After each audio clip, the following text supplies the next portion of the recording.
नमस्कार, मैं रचना शर्मा। चढ़ती कला टाइम टीवी देख रहे हैं सभी दर्शकों का स्वागत करती हूं। आप देख रहे हैं हरियाणा के समाचार। समाचारों की शुरुआत से पहले एक नजर आज की मुख्य सुर्खियों पर।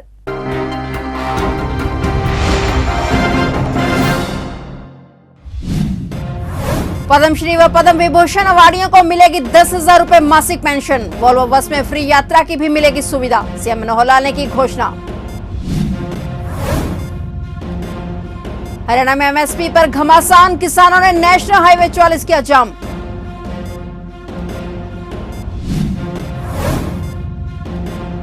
सरकार ने बकाया बिजली बिलों में किया छूट का ऐलान, गरीब उपभोक्ताओं को मिलेगा लाभ।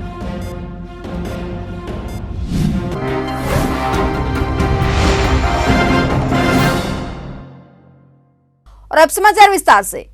सीएम मनोहर लाल का आज करनाल दौरे का दूसरा दिन है। इस दौरान उन्होंने अलग अलग कार्यक्रमों में शिरकत की। करनाल में लेखक मनोज मुंतीश्वर ने सीएम से मुलाकात की। इस मुलाकात पर सीएम ने कहा कि उन्होंने फिल्म आदि पुरुष का ट्रेलर देखा जो उन्हें अच्छा लगा। ये फिल्म रामायण पर आधारित है। सीएम ने कहा कि उन्होंने मुझसे मदद की बात कही। चंडीगढ़ जाकर देखेंगे कि उनकी इस फिल्म को लेकर क्या मदद की जा सकती है। इस दौरान सीएम मनोहर लाल ने करनाल में घोषणा की कि हरियाणा में पद्मश्री पद्म विभूषण अवार्डियों को मासिक 10,000 रुपए पेंशन दी जाएगी। वहीं यदि वे बस में सफर करना चाहते हैं तो उन्हें वोल्वो बस में यात्रा की फ्री सुविधा रहेगी। साथ ही साथ 14 जून के बंद के आह्वान को सीएम ने कहा कि कुछ लोग राजनीतिक विषयों को उठाते रहते हैं। पद्मश्री अवार्डीज और इनसे ऊपर के जो पद्मश्री पद्म विभूषण आदि जो भी है, उन सब का संख्या कोई बहुत ज़्यादा तो नहीं होगी, 8-10 संख्या ही होगी, लेकिन इन सब का हमने 10,000 रुपया मासिक, जैसे बाकी लोगों को पेंशन देते हैं, इनको भी 10,000 रुपया पेंशन देंगे। और यदि वो बस में ट्रैवल करना चाहेंगे तो वोल्वो की उनकी बस की फ्री यात्रा, ये भी मैं आज घोषणा करता हूँ। दोनों चीजें।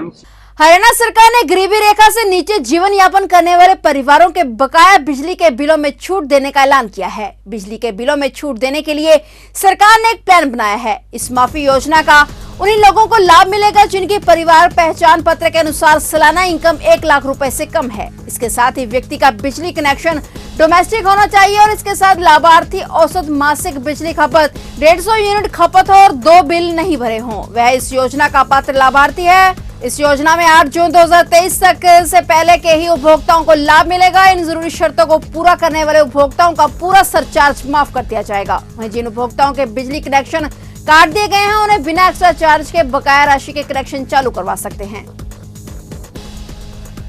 सीएम मनोहर लाल करनाल में अपने विधानसभा क्षेत्र में पहुंचे। वहां 2 दिन के करनाल दौरे पर सबसे पहले उन्होंने वार्ड नंबर 6 के बीजेपी कार्यकर्ताओं के साथ समस्या अधिकारियों के सामने रखी, तो वहीं उनके साथ बाद में किसी तरीके से पार्टी को मजबूत बनाना है, इस पर भी चर्चा की गई। वहीं मीडिया से बात करते हुए सीएम मनोहर लाल ने कहा कि आज वार्ड नंबर 6 के लोगों की समस्याओं को सुना गया। करनाल में कुल 12 कार्यक्रम हो गए हैं और 15 कार्यक्रम बाकी बचे हैं। तो ये भी कहा कि आने वाले समय में चुनाव है, उसको लेकर भी अब कार्यकर्ताओं से बातचीत की जा रही है। उन्होंने कहा कि आने वाले समय में केंद्रीय नेताओं की हरियाणा में रैलियां होंगी, हर लोकसभा में रैली होगी।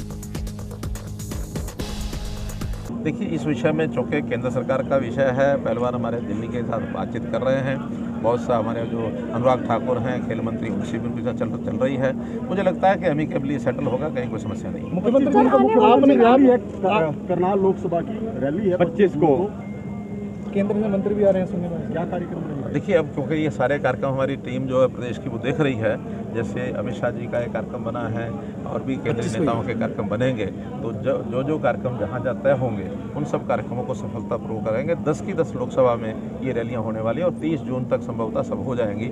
ऐसा एक कार्यक्रम बना है, उसमें सब जगह आप लोगों को जो नेता आएंगे, जो बोलेंगे, आपको सबको उसका। एक आखिरी बात, विपक्ष कह रहा है कि आप लोग खुद ये माहौल क्रिएट कर रहे हैं, जो ये गठबंधन वाली बात चल रही है, ताकि मुद्दों से भटका जाए जो जनता के मुद्दे हैं। ये तो आप ही सब जानते हैं, जनता भी जानती है कौन क्या बोलता है। अगर वो जब बोलते हैं तो सब ठीक, और कोई और बोले तो उनको कड़वा लगे, ये तो अच्छा नहीं है ना।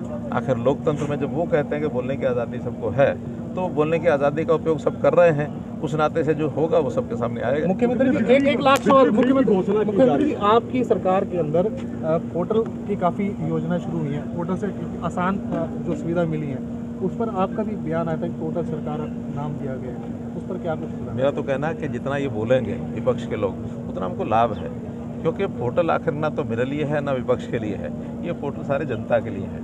अगर जनता को इसमें लाभ मिलेगा और वो इसको आलोचना करेंगे तो भुगतेंगे। और जनता को इसका लाभ नहीं मिलेगा, फिर वो बोलेंगे तो हमें नुकसान होगा। कुरुक्षेत्र के पिपली में एमएसपी को लेकर बुलाई गई किसानों की महापंचायत के मद्देनजर पूरे हरियाणा में पुलिस प्रशासन अलर्ट पर नजर आ रहा है। सिर्फ हरियाणा ही नहीं बल्कि अलग अलग राज्यों से किसानों के पिपली रैली में पहुंचने की बात कही जा रही है। इसी बीच अंबाला में किसी प्रकार से लॉ एंड ऑर्डर की स्थिति ना बिगड़े, इसके मद्देनजर अंबाला जिले में धारा 144 लगा दी गई, जिसके चलते लाठी डंडे, तलवार व हथियार लेकर चलने पर पूरी तरह से पाबंदी लगाई गई है।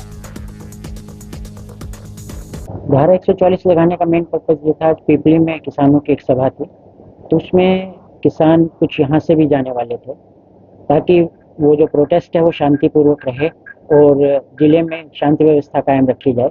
इस वजह से धारा 144 लगाई गई। धारा 144 में हमने ये कहा है कि कोई भी हथियार या डंडे वगैरह, लाठी वगैरह लेकर ना जाए, जो भी प्रोटेस्ट रहे वो पीसफुल रहे। बेसिकली इसलिए धारा 144 लगाई गई। यस, उन्हें कहा गया है कि वो अपना इस बात के लिए स्पेशल ध्यान रखें कि ये जो भी एजिटेशन है वो पीसफुल रहे। हरियाणा के कुरुक्षेत्र जिले के पिपली में आज किसानों ने महापंचायत बुलाई। किसानों ने नेशनल हाईवे 44 को जाम कर दिया। वहीं किसानों की महापंचायत में पहुंचे भारतीय किसान यूनियन के राष्ट्रीय प्रवक्ता राकेश टिकैत ने कहा कि एमएसपी गारंटी कानून को लेकर बड़े आंदोलन होंगे। आज के समय में किसान, मजदूर, दुकानदार हर वर्ग दुखी है। राकेश टिकैत ने कहा कि हमारे दो मुद्दे हैं। शाहबाद में लाठीचार्ज के दौरान गिरफ्तार किए गए सभी किसानों को जल्द से जल्द रिहा किया जाए। दूसरा, एमएसपी गारंटी कानून को सरकार जल्द से जल्द लागू करे। उन्होंने कहा कि हम सभी किसान एक साथ हैं और राकेश टिकैत ने यह भी कहा कि संगठन में सोच अलग हो सकती है, मगर हम सभी मुद्दों को लेकर एक साथ हैं। हम अपने मुद्दों को लेकर एक हो जाएंगे। और महापंचायत में अंतर्राष्ट्रीय पहलवान बजरंग पुनिया भी अपना समर्थन देने पहुंचे। उन्होंने कहा कि किसान और कुछ नहीं अपना हक मांग रहे हैं। एमएसपी किसानों का हक है, वो उन्हें मिलना चाहिए। वहीं उन्होंने कहा कि हम भी बृजभूषण के खिलाफ लड़ाई लड़ रहे हैं, हम सबको एक होकर लड़ाई लड़नी होगी। इस महापंचायत में पूरे देश से किसानों के सभी संगठनों को बुलाया गया। ਜਿਵੇਂ ਕਿ ਆਪ ਸਭ ਨੂੰ ਪਤਾ ਹੈ ਕਿ ਸਰਕਾਰ ਵਾਅਦਿਆਂ ਤੋਂ ਮੁੱਕਰੀ ਆਪਣਿਆਂ ਤੋਂ। ਐਮਐਸਪੀ ਦੀ ਗੱਲ ਹੋਈ ਸੀ, ਲੇਕਿਨ ਐਮਐਸਪੀ ਤੇ ਇੱਕ ਵੀ ਗੱਲ ਤੇ ਨਹੀਂ ਆਈ ਤੇ ਉਲਟਾ ਕਿਸਾਨਾਂ ਦੇ ਉੱਤੇ ਲਾਠੀ ਚਾਰਜ ਕਰਕੇ ਅਤੇ ਸਾਡੇ ਕਿਸਾਨਾਂ ਨੂੰ ਜਿਹੜਾ ਹੈ ਜੇਲ੍ਹ ਦੇ ਵਿੱਚ ਟੱਕਿਆ ਗਿਆ। ਸਰਦਾਰ ਗੁਰਨਾਮ ਸਿੰਘ ਚੜੂਨੀ व अन्य किसान साथी ਜਿਹੜੇ ਨੇ ਹੁਣ ਤੱਕ ਜੇਲ੍ਹ ਦੇ ਵਿੱਚ ਨੇ। 307 ਦਾ ਪਰਚਾ ਜਦੋਂ ਦਰਜ ਕੀਤਾ ਗਿਆ, ਲੇਕਿਨ ਸਰਕਾਰ ਨੂੰ ਪਤਾ ਵੀ ਹੈਗਾ ਕਿਸਾਨਾਂ ਦਾ, ਇਹਨਾਂ ਨੂੰ ਮੂੰਹ ਦੀ ਖਾਣੀ ਪਵੇਗੀ। ਅੱਜ ਤੁਸੀਂ ਵੇਖ ਸਕਦੇ ਆ ਕਿ ਕਿਵੇਂ ਜਾਹੋ ਜਲਾਲ ਦੇ ਨਾਲ ਦੂਰ ਦੂਰ ਤੱਕ ਦੇਖ ਸਕਦੇ ਹੋ ਕਿਸਾਨ ਜਿਹੜੇ ਨੇ ਜਿਸ ਮਹਾਪੰਚਾਇਤ ਦੇ ਵਿੱਚ ਪਹੁੰਚ ਰਹੇ ਨੇ। ਸਰਕਾਰ ਨੇ ਗੁਰਨਾਮ ਸਿੰਘ ਚੜੂਨੀ ਨੂੰ ਅੰਦਰ ਤੇ ਕਰ ਦਿੱਤਾ, ਲੇਕਿਨ ਉਹ ਗਲੇ ਦੀ ਹੱਡੀ ਬਣ ਗਿਆ, ਨਾ ਅੰਦਰ ਕਰਨ ਜੋਗੇ ਨੇ ਨਾ ਬਾਹਰ ਕਰਨ ਜੋਗੇ ਨੇ। ਯਾਦ ਰੱਖੇ ਸਰਕਾਰ ਕਿ ਇਹਨਾਂ ਨੂੰ ਦੰਦਾਂ ਦੀਆਂ ਖਾ ਕੇ ਐਮਐਸਪੀ ਕਿਸਾਨਾਂ ਨੂੰ ਦੇਣੀ ਪੈ ਗਈ। ਅਸੀਂ ਡਟੇ ਖਲੋਤੇ, ਅਸੀਂ ਡੰਡੇ ਦੇ ਸਿਰ ਤੇ ਆਏ ਹਾਂ। ਅੱਜ ਪ੍ਰਸ਼ਾसन ਦੇ ਵਿੱਚ ਦਾਮੇ, ਅੱਜ ਲਾਠੀ ਚਾਰਜ करके देखे साडे ऊपर।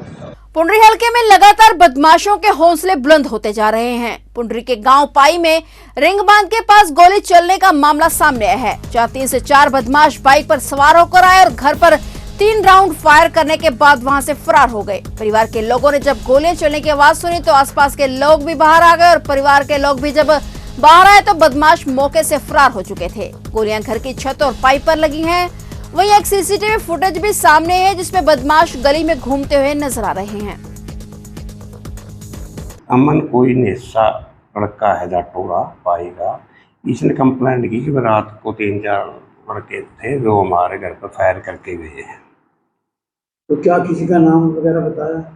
नाम इन्होंने एक दो डाउट किया, नाम तो कर लिया तो नहीं, अभी डाउट किया है। कंप्लेंट अभी देंगे, ये कंप्लेंट पर पता दर्ज करके जो भी शोट होगी कार्रवाई। कितने राउंड गोली चली? ये कह रहे 2-3 चली हैं। तो कहाँ कहीं नुकसान तो नहीं हुआ? नहीं, कोई नुकसान नहीं, जान माल का कोई हो नहीं। हवाई फायर हुए हैं जैसे जो दूर पे हवाई फायर बता रहे हैं। तो क्या देसी हथियारों से किए गए हैं? वो तो आगे पता लगेगा क्या है, किसी ने देखे तो है नहीं। वो तो ये कह रहे फायर हुए हैं। तो क्या टाइम था ये, किस टाइम की घटना? रात को 12:30-1 बजे की बता रहे हैं। तो कोई जांच पहुंची गई है? हाँ, जांच पहुंची है, चेक किए, कैमरे कुमरे चेक करने लग रहे हैं सारी चीज़ें। उसका जैसे लोग कंप्लेंट आएगी। खंड के गांव टावर के नजदीक हाईवे पर डांगरी नदी के पुल से पहले एक बड़ा हादसा होने का मामला सामने आया है। इस हादसे में एक तेज रफ्तार ट्रक ने रूटीन में सड़क किनारे खड़ी पुलिस की डायरेक्ट 112 की गाड़ी को जोरदार टक्कर मार दी। डायल 112 की गाड़ी आगे खड़े कैंटर से जा टकराई। डायल 112 गाड़ी काफी ज्यादा क्षतिग्रस्त हो गई। इससे गाड़ी के परकच्छे उड़ गए। वहीं अज्ञात ट्रक चालक टक्कर मारने के बाद मौके से फरार हो गया। टक्कर होने के बाद इस हादसे में कैंटर चालक को चोट आई है, जिसका इलाज नागरिक अस्पताल सेक्टर 6 पंचकुला में चल रहा है। हादसे में डायल 112 पर तैनात एसपी संजीव कुमार को भी चोट आई है। पुलिस ने मामला दर्ज कर आरोपी की तलाश शुरू कर दी है। कलायत के ऐतिहासिक श्री कपिल मुनि तीर्थ के पानी में मछली के मरने में घाटों पर लगे गंदगी के ढेरों से उठी बदबू के कारण श्रद्धालुओं में काफी रोष है। कलायत के ऐतिहासिक प्रसिद्ध श्री कपिल मुनि तीर्थ में कुरुक्षेत्र विकास बोर्ड की अनदेखी के चलते श्रद्धालु बदबूदार पानी में हाथ मुंह धोने को मजबूर हैं। श्रद्धालुओं का कहना है कि कलायत में भगवान कपिल मुनि मंदिर बहुत ही पुराना है, जिसमें हर महीने की पूर्णिमा को देश प्रदेश व ग्रामीण क्षेत्रों से हजारों की संख्या में लोग यहां पर पूजा अर्चना करने आते हैं और कपिल मुनि तीर्थ में स्नान करते हैं। उन्होंने इस मौके पर प्रशासन से उचित व्यवस्था करने की मांग की। तीर्थ है, कल इसका जायजा लिया था। जो ये इसमें मछली है, कल सभी ऊपर आ रही थी। पानी में ऑक्सीजन की कमी है। इस टाइम इसमें नहर का पानी नहीं आ रहा और पानी थोड़ा गंदा भी हो रहा है। और जो हमारा कुरुक्षेत्र बोर्ड के अंडर है कपिल मुनि तीर्थ, उस बोर्ड का तो डेवलपमेंट बोर्ड है जो कुरुक्षेत्र, उसका तो ध्यान नहीं है, बिल्कुल भी ध्यान नहीं है। कई बार पहले भी लेटर लिखे भाई कपिल मुनि तीर्थ और महीने यहाँ पर मेला लगता है, कम से कम 40 से 50 गाँव के लोग, लेडीज सभी इस तीर्थ में नहाते हैं आके, लेकिन फिर भी डेवलपमेंट बोर्ड का इसकी तरफ ध्यान नहीं है। कामनूरुखेड़ी लाडो धाम के पास ट्रक की टक्कर लगने से बाइक सवार महिला सहित 2 लोगों की मौत हो गई, जबकि एक गंभीर रूप से घायल हो गया। इस घटना में परिवार में मातम छा गया। पुलिस ने इस मामले में केस दर्ज कर कार्रवाई शुरू कर दी है। जानकारी के अनुसार गांव बस्ताड़ा निवासी 24 साल का अमनदीप गांधीनगर अपने नाना नानी के पास आया हुआ था। अमनदीप अपने नाना नानी को बाइक पर बैठाकर जुंडला से करनाल आ रहा था। जैसे ही वह गांव नरूखड़ी डालोड धाम के पास पहुंचा तो एक ट्रक ने उनकी बाइक को टक्कर मार दी। टक्कर इतनी जबरदस्त थी कि अमनदीप और नानी राजकली की मौके पर ही मौत हो गई, और जबकि नाना गंभीर रूप से घायल हो गया, जिसका अस्पताल में उपचार चल रहा है। वहीं पुलिस ने अमनदीप और उसकी नानी के शव को कब्जे में लेकर पोस्टमार्टम की कार्रवाई शुरू कर दी है। इस घटना के बाद परिवार व रिश्तेदारों में मातम पसर गया। हाथ से हाथ जोड़ो कार्यक्रम के तहत विधायक शमशेर सिंह गोगी का गांव मंजूरा में पहुंचने पर पालाराम के नेतृत्व में कार्यकर्ताओं और ग्रामीणों ने ढोलबाजों के साथ फूल मालाओं और पगड़ी पहनाकर जोरदार स्वागत किया। पालाराम की अध्यक्षता में सैकड़ों मोटरसाइकिल और सैकड़ों गाड़ियों के काफिले के साथ विधायक शमशेर सिंह गोगी स्कूल में पहुंचकर एक जनसभा को संबोधित करने पहुंचे। विधायक ने ग्रामीणों को संबोधित करते हुए कहा कि कांग्रेस सभी वर्गों को साथ लेकर चलने वाली पार्टी है। वहीं उन्होंने भाजपा पर आरोप लगाते हुए कहा कि केंद्र सरकार की गलत नीतियों से महंगाई और बेरोजगारी लगातार बढ़ती जा रही है। इसका खमियाजा आम जन को भुगतना पड़ रहा है।